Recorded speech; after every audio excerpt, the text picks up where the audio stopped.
تەماشەوانن هێژە ئەس هێویدارم هون دەمەکی خۆش دابن من دە هەفتەیە بەرێدا ئەس باوەڕم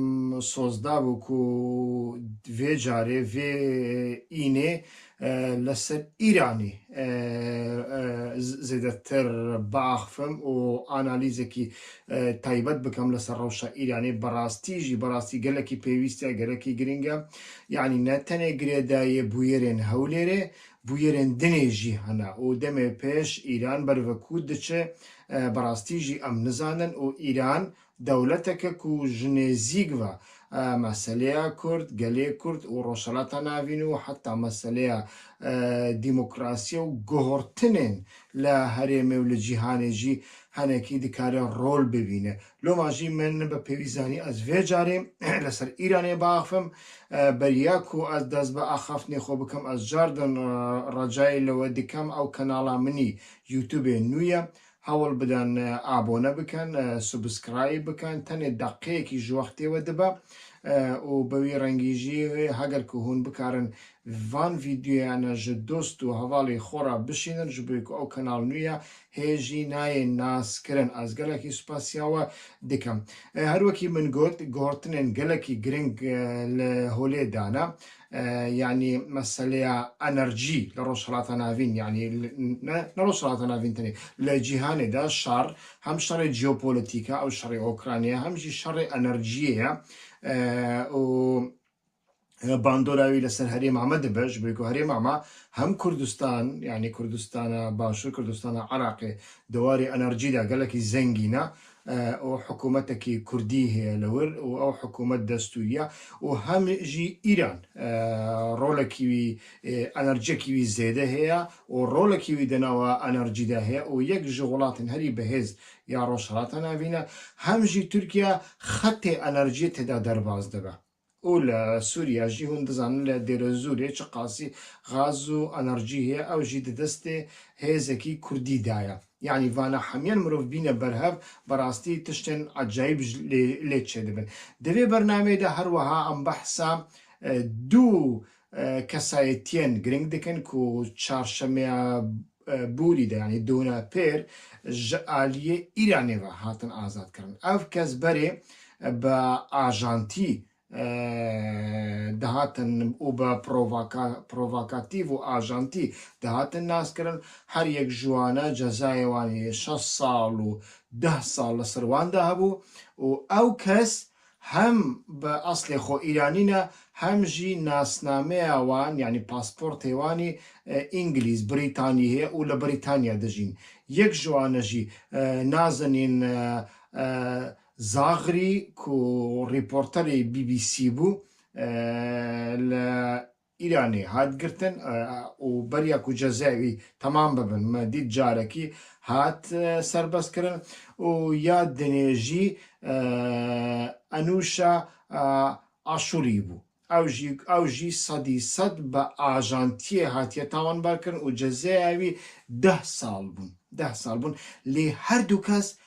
yani de demekî de ku şer li Ukraynayê heye de demekî de ku Rusya bi fikara gelo Îran diçe aliyê Rojhilat an jî diçe aliyê Rojava û de demekî de hevdîtinên taybet bi enerjiya nuklerî ya Îranê di navbera Emerîka û Îranê de li Vîyenna xizekî zêde bixwe vedîtiye me dît carekî de Serokwezîrê Brîtanyayê hat kendavê û carekî Îranê ew du kes serbest kirin. û li aliyekî dinê jî pêşketinên ku hûn dizanin şerê İsraîl û Îranê ye li Sûriya û bi taybetî jî van rojane de li Iraqê li herêma Kurdistanê û li Hewlêrê. Yani em jî ketine nav wê şerê de û ew şer tenê bi havîtina 12 rokêtan nebû niha jî berdewam dike. Du car din gotebêjê artêşa pazdaran ya Îranê got em ê car din di nava erdê Îranê Iraqê û hikûmeta herêmê Kurdistanê vê carê operasyonên piyade bikin. Yani em ê werin hundir heger ku hûn dev ji ئالیکاری بە سیخورن ئیسرائیلی ڕانەکەن ئەمێ لە سەروێژی هەنێکی باخفن ئەو ئاگاهیان نو دەست مندا هەنا کو بەڕاستیژی ئیسرائیلی بوون ئانا و ئەو ئیسرائیلی مرن چ پێ هاتن نەها لە کوونە ئەز هەمی ئاگاهیان دەوی وەردا ددەمتە بێگومان ڕۆڵا vê ڤیدیۆ نەتەنێ ئاگاهی دانەژە هون ئاگاهیان دەکارن لە تەلەڤیزیۆنان لە ڕۆژنامەڤانە بستینن لێ ڕۆڵا vê ڤیدیۆ و ئەز پێشکەشیاوە دەکەم زێدەتر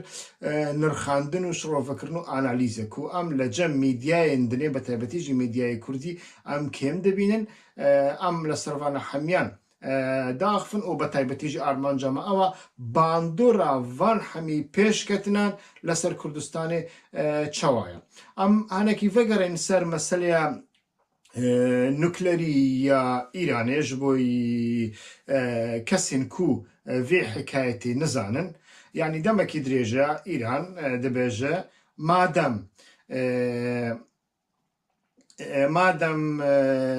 ئیسرائیل و فەڕەنسا و بەریتانیا وانە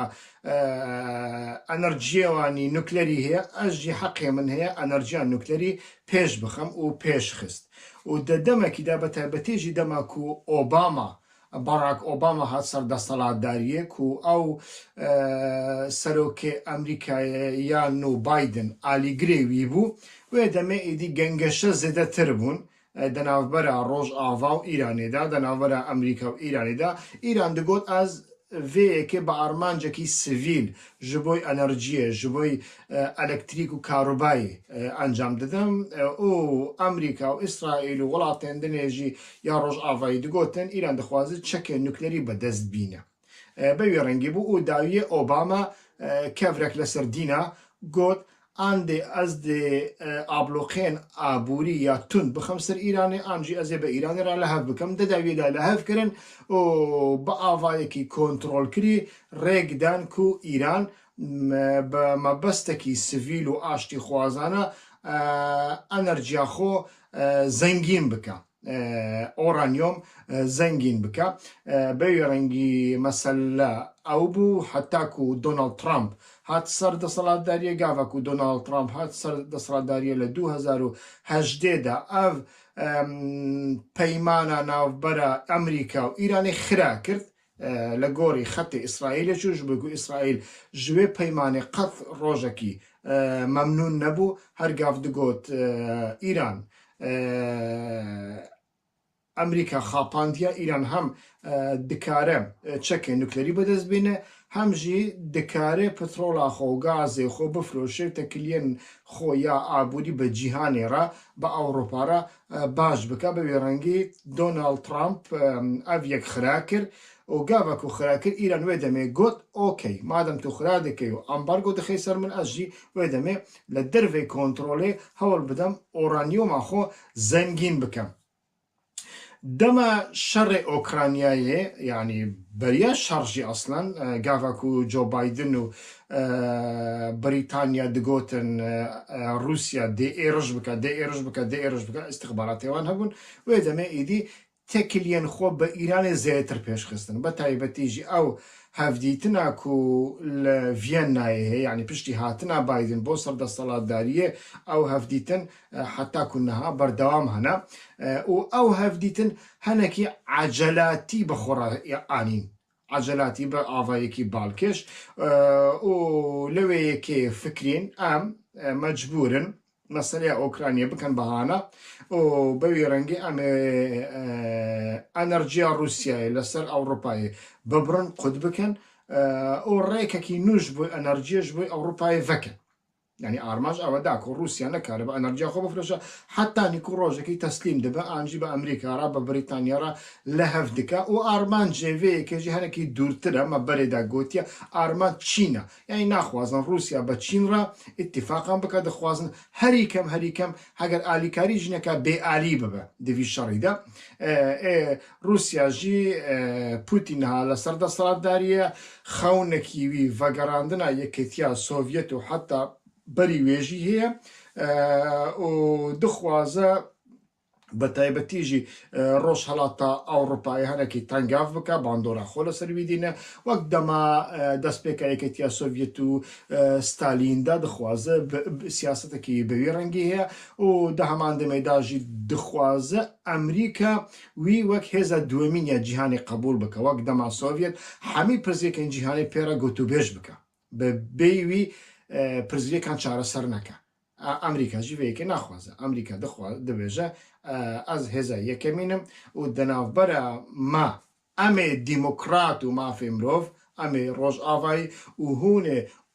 ئەوتۆکرات و دیکتاتۆر و دزمنێ مافێ مرۆڤان ئەم شەڕ دکن بە هەورە ئەستە ناس ناکە سیاست ئەمریکا دەدەما جۆ بایدندا دا ئەوە کام وەرم سەر مەسەلەیە خۆ دەوردا وەک مەگوت ئارمان چینە کە ئەم نزانن ها ئەو بەرڤە کودشن ها شەڕ لە ئۆکرانیای هەیە هێژی ئەو نای خویاکردن و ئەنجامەوەی سەدی سەد چ دەبە لێ دەناوبەرە رووسیا و ئیرانێدا دەوێ ئەم هەنێکی باخفن ئەم دخوازن هەنێکی لەسەر vêyekêje باخفن یعنی گاڤاک و لە ڕێکێکی دنێ ئەنەرجێ دەگەڕێن ئانجی ڕێکێن دن ji bo ku tenê ihtimala tenê welatek enerjiya tenê welatekî têrê Ewropayê neke enerjiye gelek welatan mecbûrin bikin yek û bişînin Ewropayê meselan Qatar têrê nake Qatar herî zêde dikare li sedî deh li sedî pazda enerjî bidê Ewropayê Herêma Kurdistanê jî têrê nake û gazê Norwêcê jî hem têrê nake hem jî giran e loma rêkekî din li pêşiya nemaya ئیران هەیە ڤەنزوێلا هەیە نەها بە هەردوو وڵاتان ڕا لە هەفتوو یعنی دخوازن لە هەف بکەن کام لێ بنەرم چوا دەبە لێ ئەس دخوازم هەنێکی بێم سەر مەسەلەیە ئەنەرژیە ئیرانی گەلەوە ئەنەرژیە ئیرانی بەڕاستیژی وقاسی زێدەیە وقاسی گرنگە چ قاسە ئەم هەنێکی بە فاکت باخفن ئەم گوتنان ji devê xwe dernexin henekî hêjmar û reqem ji me re pêwîstin niha li gorî ajansa enerjî ya Tehranê Tehran berdewam di nav depûyên wî de têra 6 mehan heta 9 mehan enerjî xezin dike enerjî xezin dike yani enerjiya hatî tîrkirin ji re dibêjin ku ew enerjî yani enerjiyekî zêde li ciyekî biçûk de komkirine tîrkirine bi wê rengî ew enerjiyê wî heye em henekî werin ser gazê siruştî yani gazê siruştî gaz ji petrolê stratejîktir e ji bo cîhana nû de yani di cîhana nû de piştî 10 salê dinê araba û otomobîl dibin elektrîk fabrîka jî gelek jê dibin elektrîk û li ser her malan jî enerjiyên tavê zona panel tên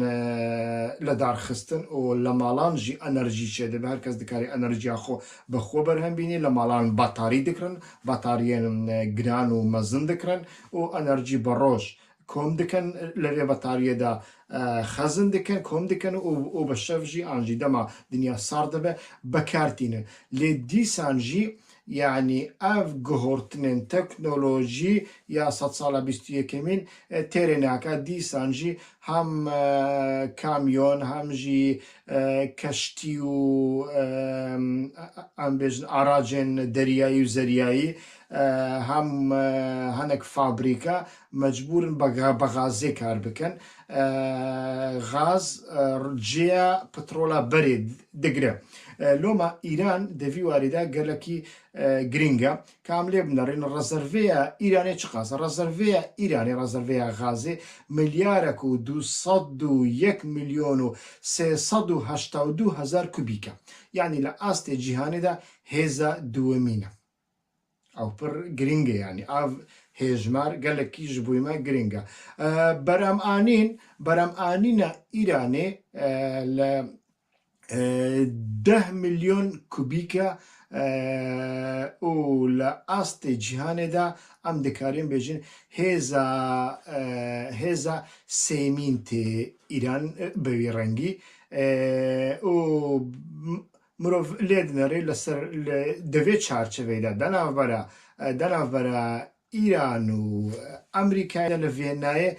گوتوبێژ پشتی شەڕێ ئۆکرانیایە لەزەکی عەجایب بەخۆڤە دیتنە ئیران دەبێژە هونگەرێک هەمی ئەمبارگوێن وە خستنە سەرما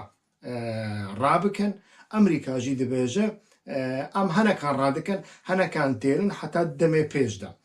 ئیرانژی vêyekê qebûl nake niha li ser vêyekê mane li hevdû bikin ya dinêjî îran gerantî xwast yani Emerîka ihtimale gerantiyekî bide heger ku îran di warê çekên balîstîkî de roketên balîstîkî de û di warê em bêjin siyaseta xwe ya êrişberî li rojhilata navîn hinek garantiyan bide Emerîka ihtimala Emerîka derêka Senat de garanتی بده یعنی ئەو تێچەواتە یعنی ئەگەر جارێک دن دۆناڵد ترامپ هات سەردە سەڵاتداریێژی نەکارە بە سەرێ خوا هەمە بە کەیفی خۆ دەناوبەرە 24 ساعتاندا ئەو پەیمان خرا بکە لێ ئەv دەڕێکە سێنات دەبێت تەنێ جۆ بایدن ئەو ناکە رووسیا کو دە شەڕێ ئۆکرانیادایە و بە تەنێ مایە مرۆڤ دەزانە ژە ئالیەکی دخوازە هێزن هەرێمێ ji xwe aciz neke mesela niha Tirkiye sîha û îha didê Okraynayê Okrayna her roj dibêje me be sîhayên Tirkiye lêxist sîhayên Tirkiye wisa carek din sîha ji me re hatin ev çi qasî rast e çi qasî nerast e çi qasî provokasyona ev tiştekî din e bêguman aliyê provokasyon zêdetirin ji bo ku Emerîka jî propaganda ji bo sîhayên Tirkî dike ku di dimekî de sîhayên Tirkî zererê didin پیشەسازیە عسکەری یا ئەمریکایە ڕقیبێوینە لێ دیسانژی ئەمریکاژی بە حەز دەکات تەنێش بەوێ ji بێ پوتین تەحریک بکەن لە هەمبەری تورکیا گاڤەکی باوێژە لێ دیسە پوتین ناخوازە چ گاوان باوێژە ji بۆی چ ناخوازە ji بۆی ku dixwaze ew hêzên ku di derdorê mane an jî hinekî bê alîne hinek jî amade ne ku تەکلیەن ئابووری پێرا بەردەوام بکەن وەک تورکیا وەک مەسر وانە بپارێزی هیندستان وانە بپارێزی وانە عاج نەکە ئیرانژی یەک ژوانایە لێ بە قاسی وێژی مەدیت لاڤرۆڤ تویترێک دەڤان ڕۆژانەدا نویسان دە تویترێدا گوت هەگەر ku ئەم وەک رووسیا هێزێکی گارانتۆرن ji بۆ چەکێ نوکلێری ئەم ڕێکێ نادەن چ پەیمانساز ببن ببورینن ئەگەر ku hûn garantiye nedin me ku tekiliyên demê pêşiya Emerîka û Rojavada لەسەر حسابی رووسیا نابێ yani zarar nadê Rûsyayê مەبەستێوی ئەوە yani hûn nabin alternatîfekî gazê ji bo Rûsyayê مەبەستە لاڤرۆڤ ئەو بوو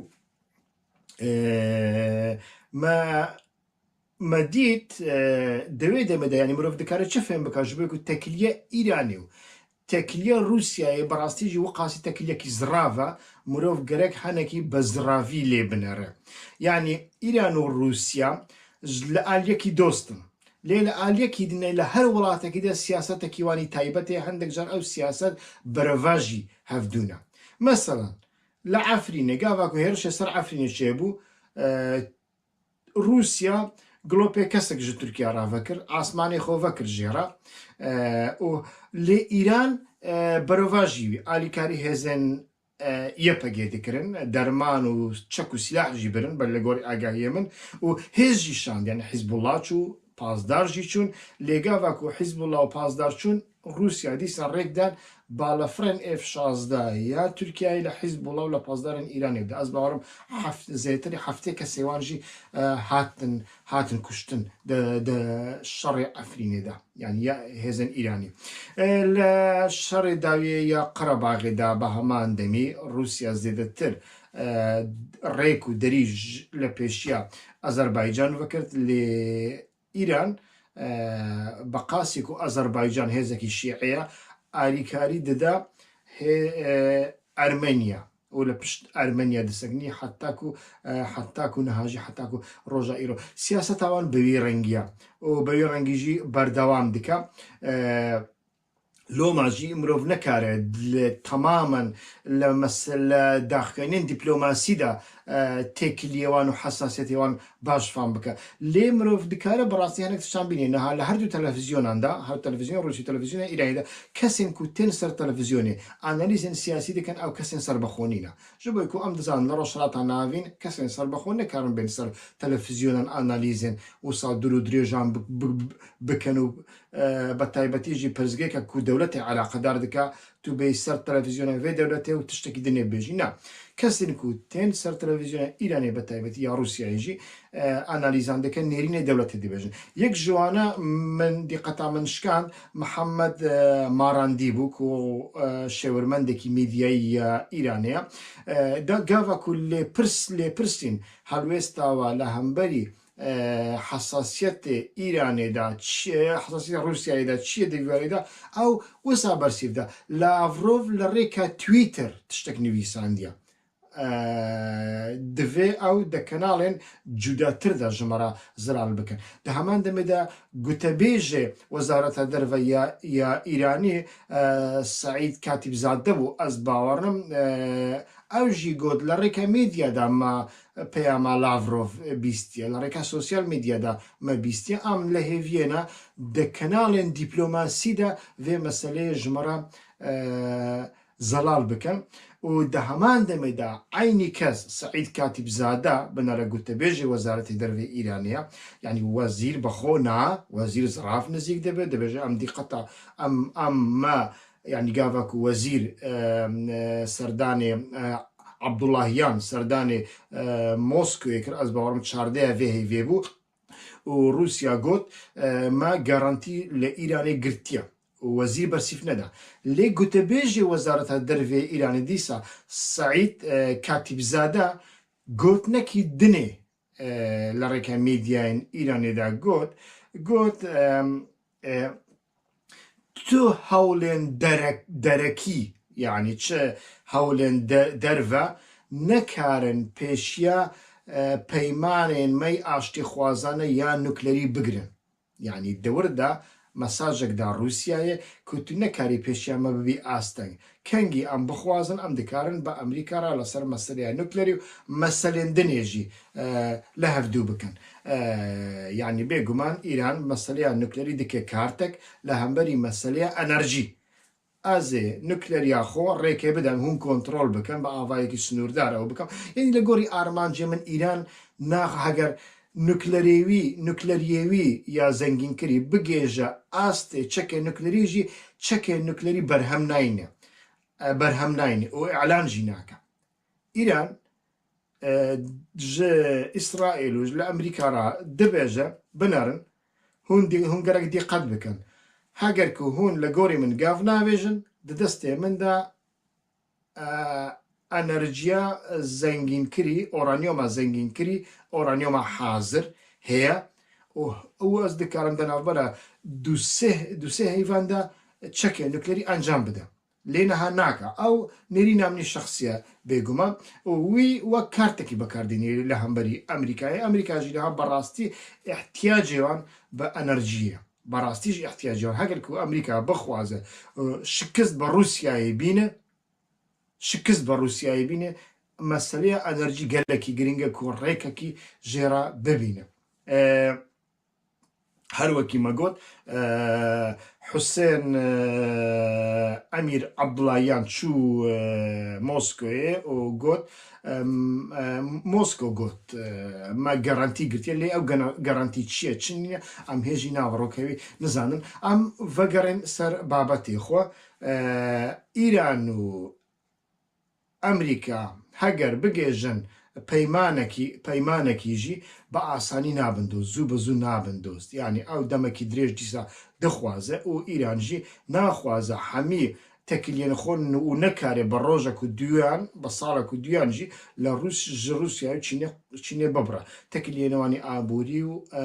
ئەنەرژی و تەکیلێنەوانی ئەمنی گرنگ بە هەڤڕاهەنا ئەو زوو بزوو چی نابێت لێ گاف بە گاف احتیمالە چێ ببە کو ئەو یەک باندۆراوی لەسەر هەرێمامە باندۆراوی لەسەر کوردستانی دەبە باندۆراوی لەسەر تورکیایە دەبە یعنی ئیدی تورکیای زیاتر ئیران دەبە هێزێکی سەرەکە کو دکارە ئەوروپا و ڕۆژئاوا تێرغاز بکەی و دکارە باڵانسێکی ببێنێ و دکارە لە جەم چین جێنەگرێ لە جەم ئەوروپا و لە جەم ڕۆژئاوا جێبگرێ ئانجی بێلایەن بەبێ دەمەکی درێژە و ئەڤ یەک تو بخوازی نەخوازی توجارەتی بخۆرادینێ سربەستێکی سیاسی بخۆرادینێ ئەس نابێژم ئازادی دیموکراسی لێ سربەستێکی سیاسی بخۆرادینێ مینە تورکیایە کو احتیمال دەبە دەدەمێ پێشدا حتا سیاست هەنێکی سیاست بێکردن ینی پارتی چێ ببن سیاست هەبێ هەڵبژاردن هەنێکی ڤەکری بێ سیستەم هەنێکی ڤەکری بێ لۆماژی بەڕاستی هەم هێزن کوردی هەم هێزن دیموکرات دەوێژ بووی vەیەکی حازر بن خۆ حازر بکەن احتیمالە دەدەمێ پێشدا ڤان تشتانە چێ ببن ئەڤ نەدوورە هەگەر کو ئەو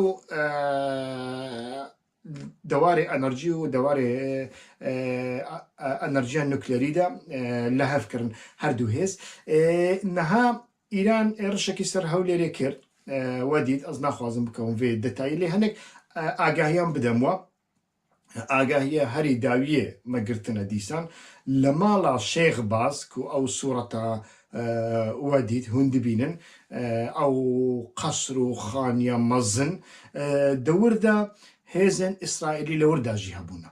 یعنی سیخۆرن ئیسرائیلی لە ورداژی هەبوونە و گاڤک و لێ خستنە باڵەفڕێکی سی دوازدە ئاژی جێ دوازدە بە عەجەلە تێ هەولێرێ دڕونێ ئەو باڵەفڕ ئەمبڵانسە نەخۆشخانەژی تێدایە نەخۆشخانە تێدای تو دکاری دەناوە باڵافڕێدا عەمەلیاتژی بکەی هەنێک بریندار و هەنە کەسێن دنێ هێژی ئەم نەزانن جەنازەنە ئانژی مرینە ئانژی بریندار بوونە بەوێ باڵەفڕێ برنە تەلەڤیڤێ لە هەولێرێ ئەف سەدی سەتا و ئەو لە ماڵە شێخباز دەرخستنە لێ شێخباز یعنی شێخباز ڕاستە پترۆلە هەرێما کوردستانی لە ڕێکە تورکیادا دفرۆشە ئیسرائیلێ لێ دە هەمان دەمەدا شێخباز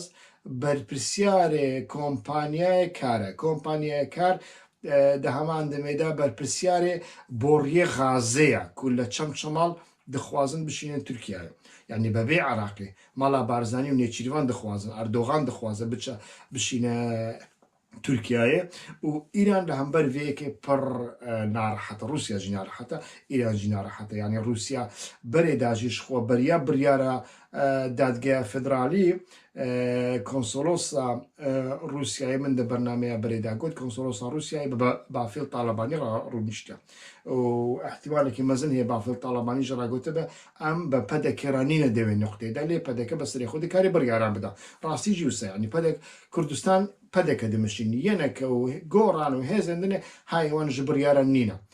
کوردستان دە ماڵا بارزانیدا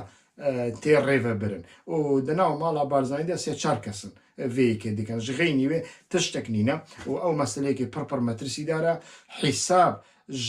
هافسەنگێن سیاسی ڕناکەن لێ بنەرن ئیران بە قاسی هێزێکی وسا مەزنە ئەمریکا دەبێژە ئەزێ پشتگیری بدەمتە کاوەرە ئەنەرژی ببە ئالتەرناتیفە ئەنەرژیا رووسایە لێ ئیران نابێژی ئەزێ بم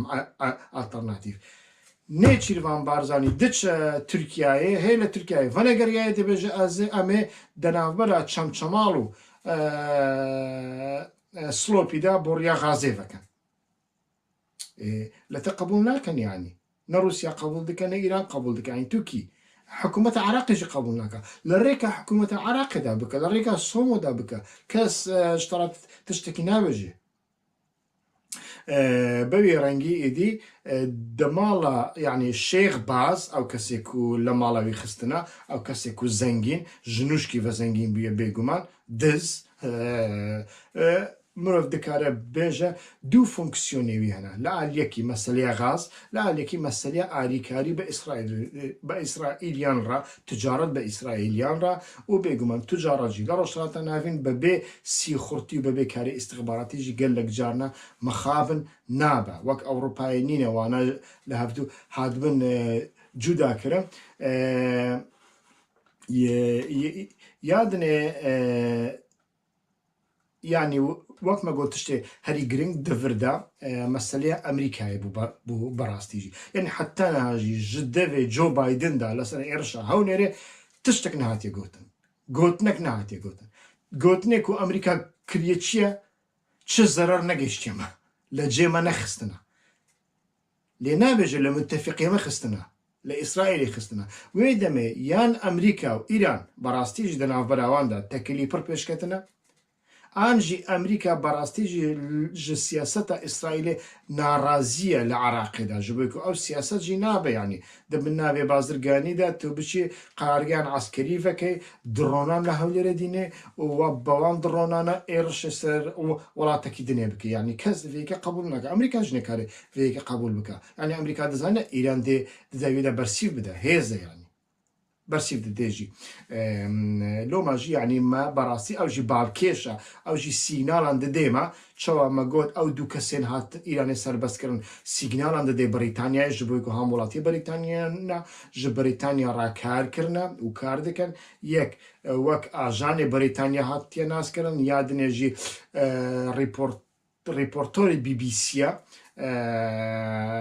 ده همان دمدا مسئله جو بايدن جي مسئله امريكا جي سيجنال دده كو دنافبرا ايران و امريكا دا لهف كرن انجي ديالوكن قالك جدي هنا قالك كرد فيك دي قد بكن سياسة وان هبا او سياسات بآوائيكي قبا نايكرن او بري جا دما امريكا تيبيران ازبارم سال 2007 بو 2007 بو امريكا مساجك جي مسعود بارزاني راشانده بو قلت بو مترسين امريكينادن تركيا وبعسكري وري ناف عردي عراقي وهريما كردستاني مسعود بارزاني جي او يك شخورا كربو مالي خوم كربو قنجيتي قلت حگر دبابه لسر سینگی من در باز ببن دکارم بچن باشوری کردستانی بده هر کس جرا لچپ کن خستن هر کس یعنی پککی جی مراد قرایلان شخوا حوال مراد قرایلان بده مداخل یکدا و گود کاک مسعود سروکا کی هری باش جبوی باشوری کردستانی و دوی دمیدا مدید کو جاركي تركيا برعاجز دبا ومام جلال جويدا ميلا بغدايا مام جلال وفدكي تركي بانك دكا كوان هنكي آرام بكا جبريكو مام جلال دزاني بو دنگين سياسي چه بكا دكاري بو هاف سنگين سياسي چه بكا دزاني بو لكو چه دبيجا بانگي وفدكي تركي دكا وانا دعوت دكا لبغداي وجرى دبيجا هلكي تكليا خو بكاك مسعود هنكي او بكن يعني آرام بكن بيوسناك او نيتشيرفان جي باندكا بشتيك وفد تركي خوارني خود دخون ودچن مام جلال جنيتشير را دبيجا كاك نيتشير عجبا ددست پدكي دا چكي نوكلري هي ام نزانن او جي دبيجا چي بو مام جلال يو دبيجا هون بكيجان سلاحي بكيجان تشكي به بكيجان هزي وقاسي دوي خوفة دكان لهم بري تركيا او بحث 2007 دكان يعني بدكا سياستك وسع هي نكاره بالانس بگره آن پرتوندا آنجی پر نرمه و هر جارجی هزکی دروات هزکی تایبت دده پشخو لهم بري هزندنه دده ما شرع داعش داجي مدید کو پشتی خدا بو هنک هزین تایبت با تلفونکی شنگال والا کرد جبوی وان هزانه دا و گوداری هز دنی ایرانی نکرد حتی کو داعش هات بردریه هوليري قابا کو داعش هات بردریه هوليري ایدی مجبوری قاسم سليماني ما ایرانیان شخوا فلیمک لسرویه که چه کریه براستي جي دوی لكردستان دا الترناتيف چه ببن او الترناتيف دویکو براستي هنكي جسارت ده يعني هيز هنا كز جي هنا تيوري وفكر جي هنا لإراديك نينا كو بوي رنگي بكاره نيزي هفدو ببه و باوريه به هفدو رابين و به هفدو را كار بكن و اگر كو او يك چنه به براستي سياستكي بوي رنگي زەرەرێ بدێمە لەو ماژی من دەدەستپێکە بەرنامەیەدا گوت دوو جاردن بەرپرسیارێ گوتەبێژێ ئارتێشا پاسدارین ئیرانی گوت ئەمێ جارێک دن هێڕش بکەن و ئەم vê jarê بە جوود بە ئاوایەکی جودا بە ئاوایەکی پیادا ئەمێ تێکەون هەندر یعنی ئەف تێوێ واتایە هەگەر کو هون لەسەر مەسەلەیە ئاریکاریکردنا بەسی خوڕێن ئیسرائیلی ڕا بەردەوام بن هەگەر کو هون لەسەر مەسەلەیە ئەم غازێ عراقێ بێی پرسێ عراقێ ددەن دەستێ ئەردۆغان بە تاڵان ئەردۆغانجی چ پێ دکا بلا بکێ بەردەوام بکەن بەڕاستی احتیمال هەیە دەناوبەرە 24 ساعتاندا ئیران بێ هەولێرێ وێ دەمێ کەس یانە حەوجەنەکە ئیران چژە کوردان دەخوازی ئالا ڕەنگین چوو کوردستان چوو کوردستان وسان نێ پاراستن کوردستان تێ پاراستن کو هون بە جەسارەت بکەن vê siyasetê nehada rexne bikin yanî nabe herêmekî 5 milyon kesî 6 milyon kesî biryara wî li malekî bêderve tiştekî wisa çi nabe ez dirêj nekem hêvîdarim bernameyekî baş bibe bedlêwe bibe dîsan demekî xweş ji we re dixwazim silav û hirmetê min qebûl bikin hîwa xweşnaw û kanala me li kerema xwe abone bikin û ji dost û hevalî xwe re bişînin dem baş Audio Jungle.